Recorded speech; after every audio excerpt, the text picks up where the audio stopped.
Ladies and gentlemen, thanks for the opportunity this morning to talk about Wagners, and I would like to give you a bit of history. The reason for that is the history of a business such as ours really sets the culture and the tone of the business sort of going forward. If I go back to the family history, our forebears moved into Toowoomba and the Darling Downs in the mid-1800s.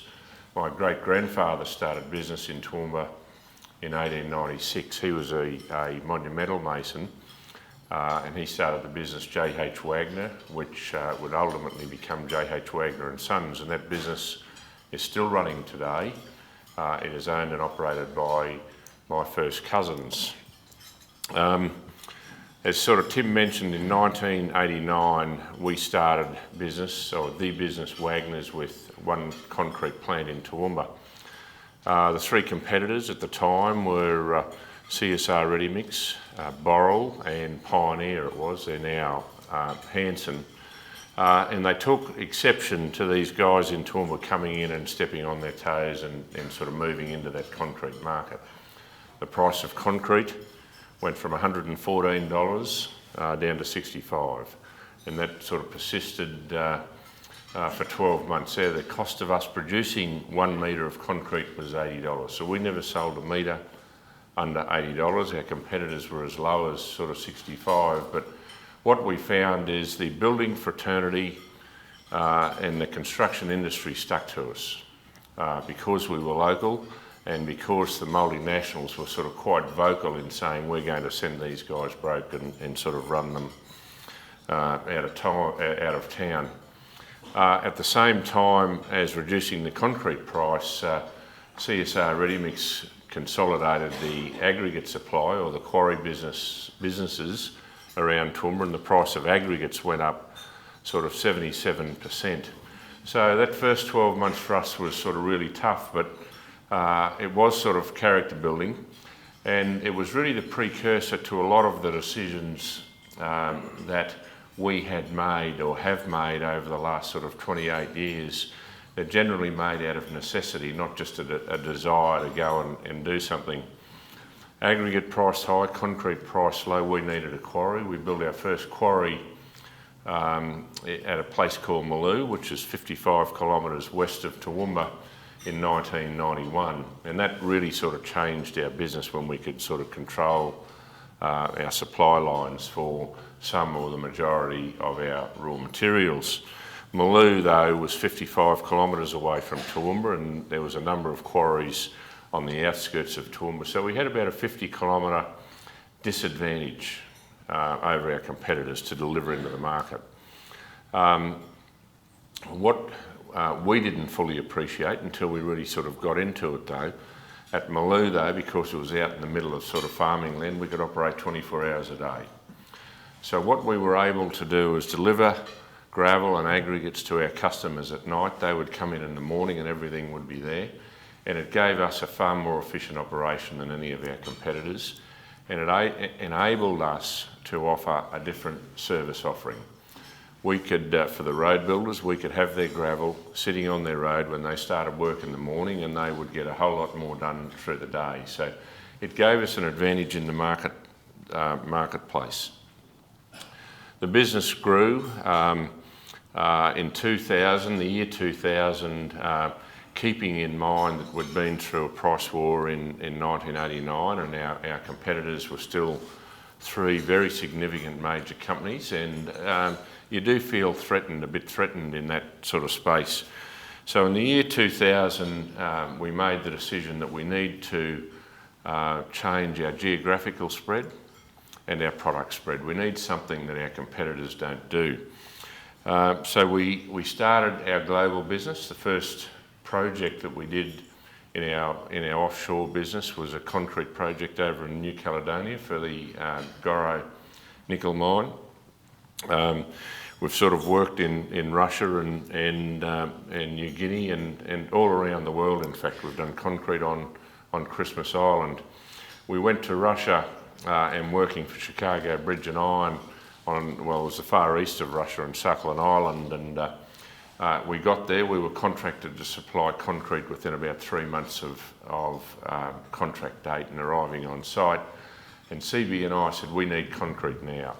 If we miss the winter, or if we don't get concrete in before the winter, it will delay this project, another 12 months. And huge capital investment. I think the oil and gas companies were spending something like $100 billion on Suckland, so that the sort of things that we were charging, we were doing, were really just they were paying for out of petty cash.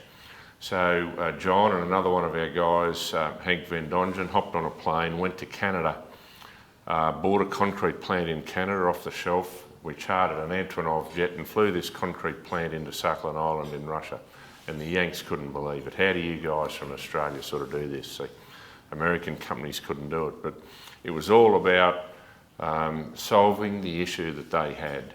And probably goes without saying, you get fairly well compensated for that when you do it, and you do it well. Another case over on Sakhalin, Shell were doing a pipeline from one end of Sakhalin Island to another, a 700-kilometre island. It's up north of Japan in that what's known as disputed territories. They'd let the sand supply, bedding material supply to a Russian company that ultimately let them down. So they spoke to us and said, we need to get this sand. And what happens in that part of the world through the winter, it gets that cold that if the material's got any moisture in it, freezes. And there's nothing you can do. You can't, it's like a big block of ice, you can't do anything. So in that case, we produced sand and washed it and dried it and graded it out of the Burdekin River in Townsville and shipped it through to Russia.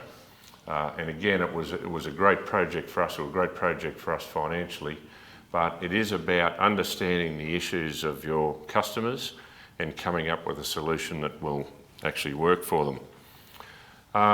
The product spread that we decided in 2000 was firstly our composite fibre technologies. Composite fibre is a lightweight, strong, structural fiberglass. We needed something, or we were looking for something that the competitors in the construction materials industry had no knowledge of, had no probably desire to even sort of get into it. So we started our composites business, and we worked very closely with the University of Southern Queensland for the first few years. But what we found is, when you're dealing with the academics, and they do a great job, but they are generally not as commercial as you need to be. So they were designing some really good products, but they would cost 10 times more than a steel or a concrete element the same as it, and it was never going to get to market. So we put our own design team on in about 2002, and we said to our guys, let's design and build something that we can actually sell. So the first product that we looked at was a crossarm for a power transmission line. Our product is light, it's strong, it's non-conductive and non-corrosive. So the non-conductive is very important, obviously, in electricity transmission. So we now do 100% of the composite crossarms in this country. We enjoy about 50% of the total crossarm market, the balance being steel and timber. And our market share is sort of increasing quite rapidly, and timber is decreasing quite significantly as well. We've manufactured crossarms in our factory in Toowoomba and sold them into Asia, sold them to TNB Tenaga in Malaysia. Totally against the trend of sort of manufacturing in this country, and it is something that we're sort of very proud of. The second product that we looked at were road bridges. We have a number of road bridges around the road network here in Brisbane. We've got 5 road bridges in North America, in the northern part of North America, in those Arctic climates. Our bridges are non-corrosive. They're effectively a plastic bridge, but extremely strong. So over in those sort of Arctic climates where they put salt on the roads, it corrodes, or a concrete or a steel bridge deteriorates quite sort of rapidly. We put our first bridge into the US 13 years ago. The bridge that we replaced when we put it in was 13 years old. and our first bridge has had no maintenance done on it. So we see that as a huge market going forward. There is something like 385,000 short span road bridges in the USA that are past their serviceable life. 385,000. So there's 22,000 short span road bridges in Eastern Australia that are past their serviceable life. And what we're finding is councils, and particularly those regional councils, rather than replace the infrastructure, and there hasn't been much infrastructure replaced, they're putting load limits on. They'll put a 15 tonne or a 10 tonne load limit on, which doesn't work with today's sort of transport sort of infrastructure. We also do pedestrian structures. We have about 300 boardwalks or pedestrian structures around the coast of Australia. And again, the advantage is being non-corrosive. They don't get impacted by the salt water around the coast. So we're having sort of some really good success with that now. But it did take a long time to sort of get some black ink on the books in that business. And it was a really good lesson for us that to bring a new product to market takes a long time. And regardless of how good it looks or you know, how good we see that the market should sort of take it up, it is actually always a challenge. And again, that's been a good lesson with some of the things that we've done in more recent times. If we go back to 2007, we were a concrete and quarry company. We had moved into the southeast Queensland market in 2004 with, we had at the time 6 concrete plants around Brisbane, and there was cement rationing. The cement companies are owned by the major concrete producers. And there was cement rationing not only in South Queensland, but also in North Queensland. Our concern at the time, being a concrete producer, is our competitors would get cement and we wouldn't. And in actual fact, the sales teams of our competitors were saying to our customers, you know, you should come over to us because Wagners may not get cement to be able to fulfill your order. It was at that time, and again, we felt necessity, that we made the decision to build a cement grinding plant at Pinkenba on the Brisbane River. We went to Germany, we bought an operating cement plant. We sent a crew of guys over from Toowoomba, we dismantled it, brought it back here, shipped it back here and set it up literally bolt for bolt. 2009 we commissioned the first mill at Pinkenba, and that really changed the focus of our business. After a couple of years we became a cement company more so than just a concrete company. And again, we controlled all our raw material inputs. We had our own aggregate, we had our own cement. We had started a joint venture with a couple of 3 other independent concrete producers on a fly ash production facility out at the Mulmerran Power Station. So we controlled all the inputs. So we had, had control over all the inputs, and that gave us what we considered a significant advantage in the concrete market. Boral came along, and I guess they probably saw us as a bit of a threat now that we were producing cement. And we did a transaction with Boral in 2011 where we sold them our concrete plants and the operating rights to some quarries on the basis that they had a long-term cement offtake. So at that time we did become a cement company. And again, that was a significant point in the career of the sort of the business, and the business actually changed and changed, we believe, significantly for the better. We had some money for once in our lives, so we had a large development on the western side of Toowoomba that we decided we would have a sort of a crack at, and we would do. We bought a property, Wellcamp Downs, in 1994, and the reason we bought it was it had a large hard rock reserve. We got approval to operate a quarry or run a quarry there in 1996.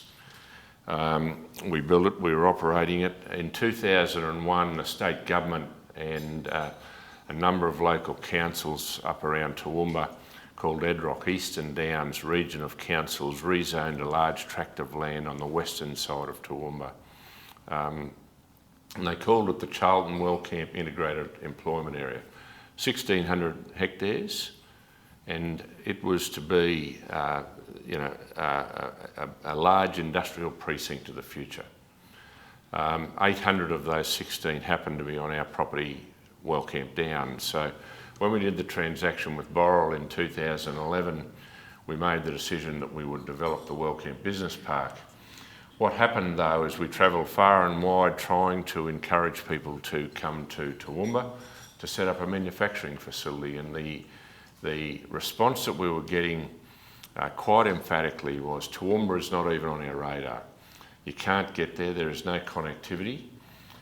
You fly into Brisbane, you drive a couple of hours, and Brisbane Airport at the time was sort of going through a few issues with planes running late, and the large manufacturers were sort of just not even interested. So we came to the conclusion very quickly, unless we could solve the connectivity problem with Toowoomba, the business park would never happen. So that was when we made the decision, and that was in April of 2012. We made the decision to build the Wellcamp Airport. We submitted an application to the Toowoomba Council, relatively straightforward because it was taking the zoning from a major industry precinct through to public utility. So in actual fact, the impacts were lessening on the surrounding landholders. We got approval in December. We started construction in March 2013, and we opened the airport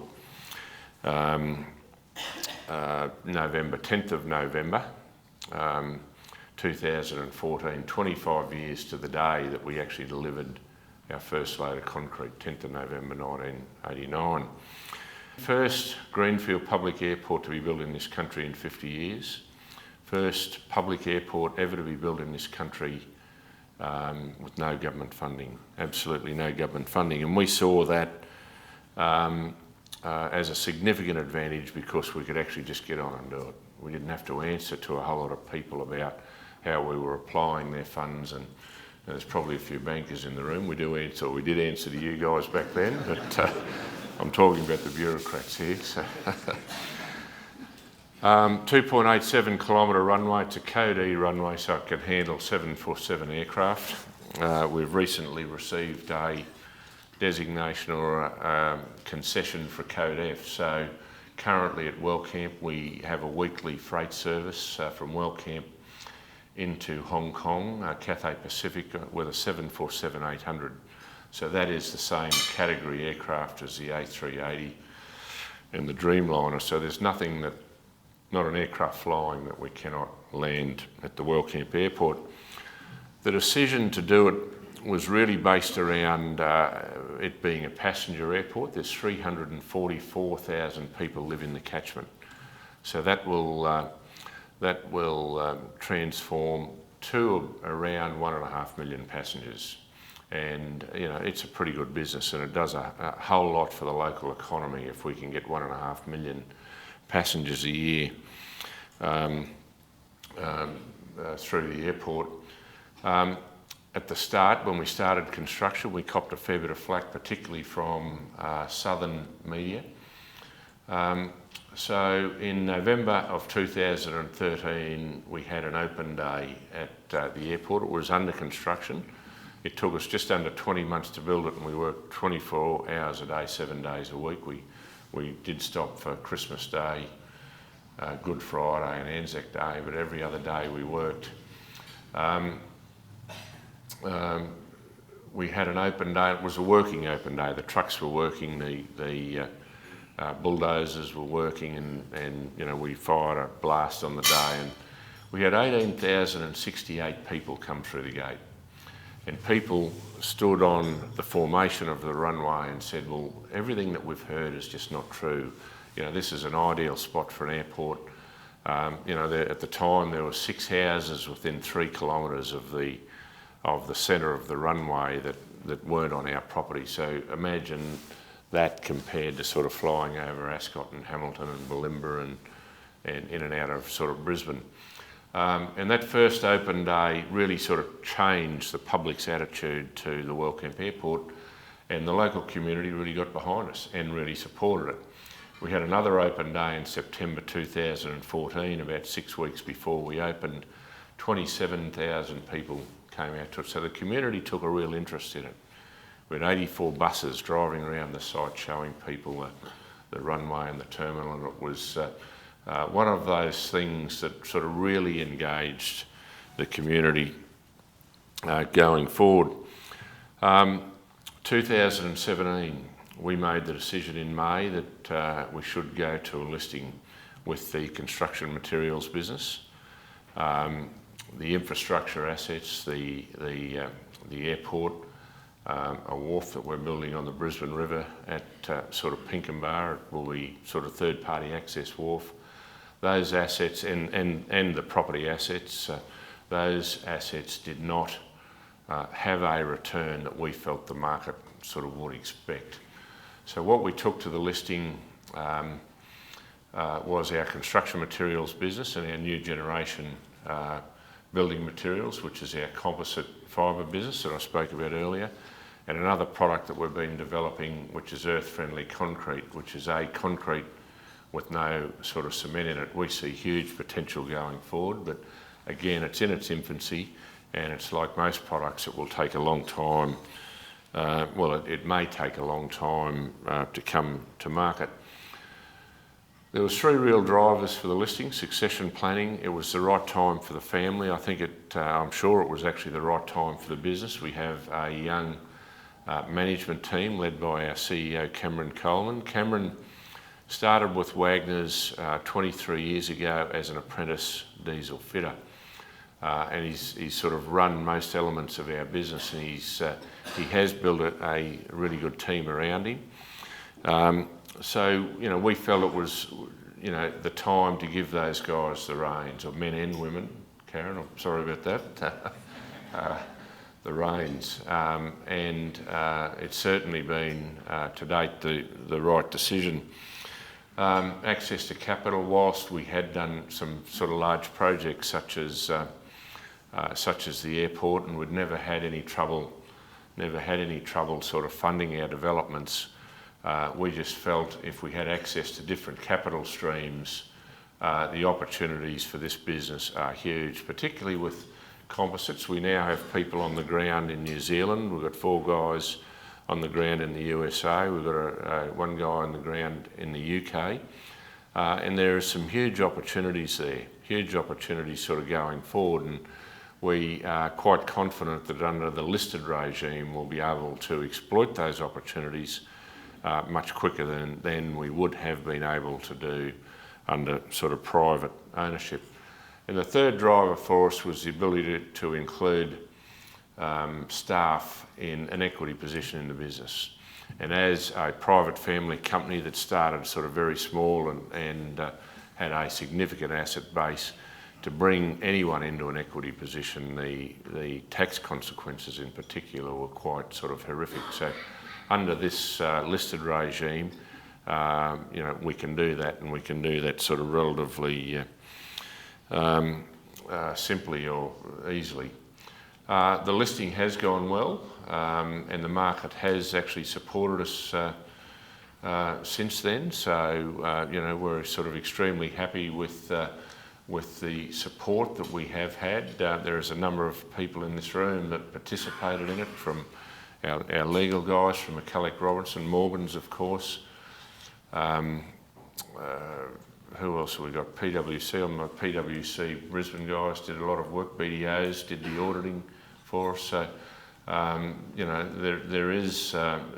was a lot of work. It was, I wouldn't say a stressful 6 months. We made the decision in May and we listed in December, but it was an intense 6 months. And I guess with a company such as ours and the culture that we had developed, to work under that intensity is actually a good thing. So it was actually quite an enjoyable experience.